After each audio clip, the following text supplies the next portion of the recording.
Hey guys, welcome to my YouTube channel, and in this video I'm going to tell you how to change the text color of this submenu. As you can see, this is black, this is also black, but here it's not visible as the background of this submenu is also white and the text color is also white. So how to change this text color to black like this?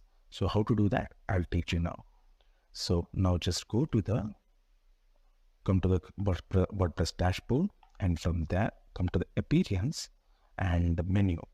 So after that, in the menu you can see here is this is the subsection which I want to change the color.